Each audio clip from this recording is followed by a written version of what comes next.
Facebook, TikTok, Snapchat ou Instagram. Notre chaîne grandit, n'hésitez pas à nous suivre pour nous soutenir et découvrir des contenus exclusifs sur le banditisme. Connaissez-vous l'histoire de Mohamed Ben Abdelhak, dit le Bombay? Mohamed Ben Abdelhak, c'est un bandit chevronné qui a gravi tous les échelons du banditisme. Le chef d'une gigantesque filière de stupes, responsable de l'importation de dizaines de tonnes de cannabis. Une évasion de prison spectaculaire qui débouche sur de longues années de cavale. Retour sur l'histoire d'un des plus gros trafiquants de drogue français. Mohamed Ben Abdelhak est né en 1979 dans l'Oise. Il grandit à Creil, dans le quartier de la Cavée de Saint-Lys. Dans ce quartier populaire, majoritairement peuplé d'immigrés de première génération, le gamin fait ses premières armes dans les petits délits et se spécialise ensuite, à l'approche de ses 18 ans, dans le vol de voitures. Très vite, le jeune homme s'organise et roule pour un des parrains locaux du vol de voitures. Le système est bien rodé et passe par l'usurpation de cartes grises en Belgique afin de réimmatriculer les véhicules volés en France.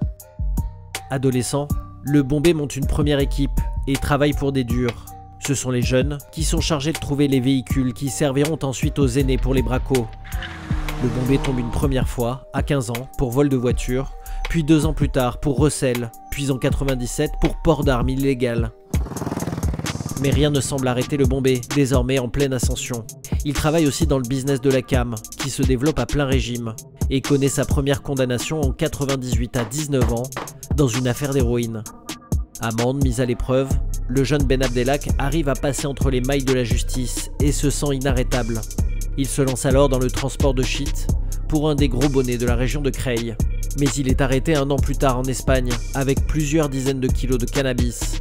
Condamné, il passe 1 an et demi en détention en Espagne.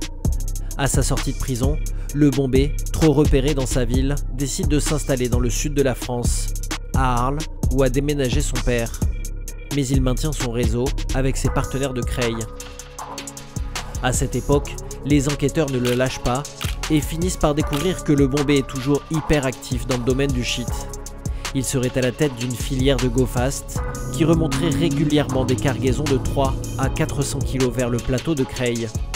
L'enquête commence début 2004, mais les cargaisons sont insaisissables. N'arrivant pas à mettre la main sur la drogue, les policiers suivent donc légitimement l'argent et les transactions financières illégales. Ils enregistrent de gros mouvements, des transactions en dizaines de milliers d'euros, l'achat de près d'une dizaine de voitures et la construction d'une splendide villa au Maroc. Avec ce dossier, ils interpellent donc Ben Abdelhak en septembre 2004. Il a 26 ans. Lorsqu'il est jugé en 2005, il écope de 3 ans de détention et d'une interdiction de territoire français de 10 ans pour trafic de stupes, blanchiment et recel. Direction la prison, il passe par Villepinte, puis Liancourt, puis Laon, avant d'être libéré en octobre 2006. Mais le Bombay est loin d'avoir décidé de se ranger et repart de plus belle sans quitter le territoire. On le dit caché au quartier, remontant son réseau et organisant de nouveaux go-fast. Et comme c'est dans les vieux pots qu'on fait les meilleures confitures, le Bombay garde ses habitudes.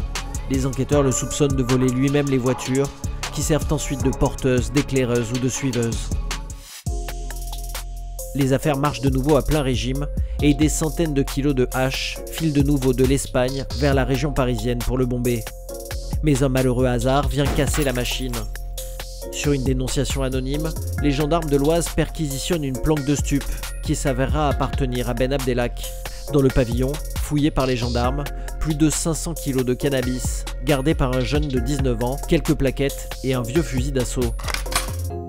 En garde à vue, le jeune homme passe à table et annonce avoir récupéré la cargaison d'une des nourrices officielles du Bombay. Un garagiste à peine plus âgé qui a dû transférer sa dernière livraison après avoir été surpris par sa mère. Ce dernier aurait en un peu moins d'1 an entreposé plus d'1,5 tonne de hache.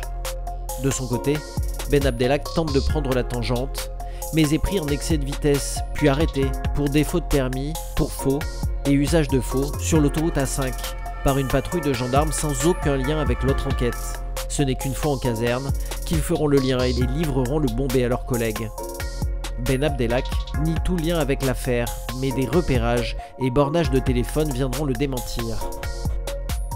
Il est placé en détention provisoire à Beauvais, avant d'être envoyé loin des siens, dans le nord, à l'île Séquedin, puis Longuenesse. Mais la distance n'y suffira pas. 2 mois après son interpellation, le Bombay va échapper aux forces de l'ordre. Le 18 novembre, il est sorti de cellule pour se rendre dans le bureau de la juge qui instruit le dossier. Mais sur le trajet, la camionnette de gendarmerie est attaquée par un convoi de 3 voitures. Bloqués sur un pont, les gendarmes sont mis en joue par 6 hommes armés de Kalachnikov. Le commando libère le Bombay et repart en trombe.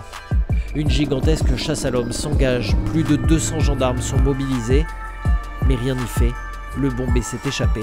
Mais la police française n'a pas dit son dernier mot et traque le commando. Une partie est arrêtée en Allemagne et Ben Abdelak, lui, localisé. Il se serait réfugié au Maroc, à Casablanca. La coopération entre les polices fonctionne et le Bombay est finalement repris mi-décembre à la sortie d'un restaurant par les forces spéciales marocaines. Problème, le Maroc, comme de nombreux pays, n'extrade pas ses ressortissants. En revanche, il permet qu'ils soient jugés pour des faits reprochés dans d'autres pays. Après un rapide procès, la sanction tombe, 18 mois de détention pour trafic de stupes international. Une peine qui peut sembler légère, mais d'après de nombreux témoignages, les prisons marocaines feraient passer les geôles françaises pour des hôtels de luxe. À sa sortie, après ces nombreux mois de détention et de torture qu'il a endurés, Ben Abdelak semble s'être rangé des voitures. Rejoint par sa famille, il mènerait une vie paisible à Casablanca. Mais la réalité est toute différente. Rapidement, les services de police perçoivent sa marque derrière de nombreux go-fast qui approvisionnent la France entière, et notamment sur 2 cargaisons saisies de 700 et 1800 kilos. Considéré comme en cavale par les services français, l'homme aurait profité de sa liberté au Maroc pour développer encore son business. Mais pour le besoin des affaires, Ben Abdelak se rend à l'occasion en Europe, faisant l'objet de 4 fiches de recherche. Ses voyages sont extrêmement risqués. C'est l'un d'eux qui va le perdre. Mardi 21 janvier 2014, au matin, les gendarmes de la section de recherche de Pau et d'Amiens, qui le traquent depuis des mois, ont appris via une écoute téléphonique que le Bombay utilisait un numéro belge. L'information est alors transmise au FAST, la Fugitive Asset Search Team, le service de police belge qui piste les évadés. Le lendemain, le Bombay est localisé dans un appart-hôtel de Bruxelles. Lors de son arrestation, Mohamed Ben Abdelak présente de faux passeports et permis de conduire, avant que ses empreintes ne le trahissent. Il est placé en détention en Belgique, avant son extradition à la prison de Saint-Gilles près de Bruxelles. Mais le Bombay n'a pas dit son dernier mot. Le 13 avril 2014, un commando lourdement armé ouvre le feu et tente de pénétrer dans la prison pour libérer son chef. Mais la tentative tourne court, et le Bombay gagne bel et bien quelques temps après la France pour être jugé. Fin 2017, il est condamné par le tribunal de Bordeaux à 13 ans de prison ferme pour trafic de cannabis entre le Maroc et la France.